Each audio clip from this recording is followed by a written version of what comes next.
শিশির মনির সাহেব একজন জামাতের প্রতিনিধি এবং সে থিঙ্ক ট্যাঙ্ক, তার বুদ্ধি, তার চেতনা, তার ভাবনা, তার শিক্ষা সব অর্জন, উনি এই কথা বলছেন। এমন কি কথা উনি বললেন দেখুন।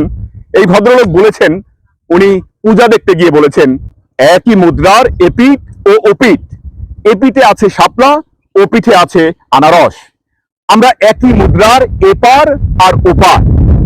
এটাই হলো একদিকে রোজা আর আরেকদিকে পূজা, আরেকদিকে পূজা। এই রোজা পূজা মিলেই বাংলাদেশ, রোজা এবং পূজা মিলে ভাটি বাংলা।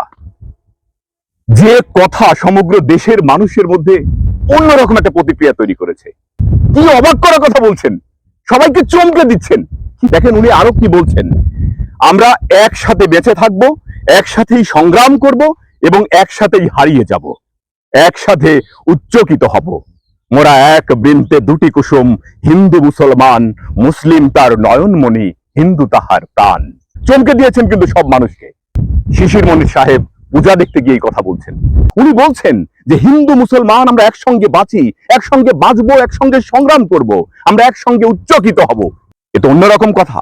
নজরুলের যে বিপ্লবী কবিতা, যে কথার মধ্য দিয়ে হিন্দু মুসলমান এক হয়ে যায়, সেই কথাগুলো শিশির মনির বলছেন যে মোরা একই বৃন্তে দুটি কুসুম, হিন্দু মুসলমান, মুসলিম তার নয়নমণি, হিন্দু তাহার প্রাণ।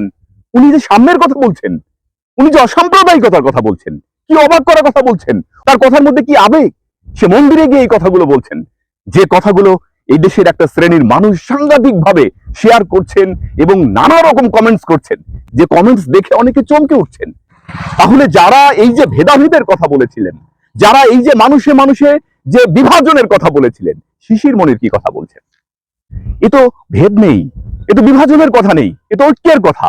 শিশির মনির এই কথা বলছেন। জামাত সম্পর্কে মানুষ যে ধারণাগুলো এতদিন পোষণ করে এসেছে, হয়তো ব্যবধান বাড়বে, কিন্তু শিশির মনির তো দেখি জোড়া লাগাচ্ছেন। এই তো অসাম্প্রদায়িকতার কথা, এই তো বাংলার কথা। আমরা ভাটি বাংলার মানুষ, হিন্দু মুসলমান তারা হচ্ছে মুদ্রার এপিঠ ওপিঠ, অর্থাৎ এই বাংলাদেশের আমরা মানুষ। যে বাংলাদেশ আমাদেরকে একপাশে হিন্দুদের রেখেছে, একপাশে আমাদের বৌদ্ধদের রেখেছে, একপাশে আমাদের মুসলিমদের রেখেছে, একপাশে আমাদের খ্রিস্টানদের রেখেছে, এবং নানা রকম আদিবাসী উপজাতি, বিভিন্ন গোত্রের, বিভিন্ন সম্প্রদায়ের মানুষকে পাশাপাশি রেখেই তো আমরা চলছি। শিশির মনির যে কথাগুলো বলেছেন, যে কথার মধ্য দিয়ে অনেকে তাকে ব্লেম করছেন, যা ইচ্ছে তাই বলছেন, শিশির মনির কিন্তু অত্যন্ত আবেগ নিয়ে এবং মানসিক দৃঢ়তা নিয়ে পূজা মণ্ডপে গিয়ে কিন্তু এই কথাগুলো উনি বলেছেন।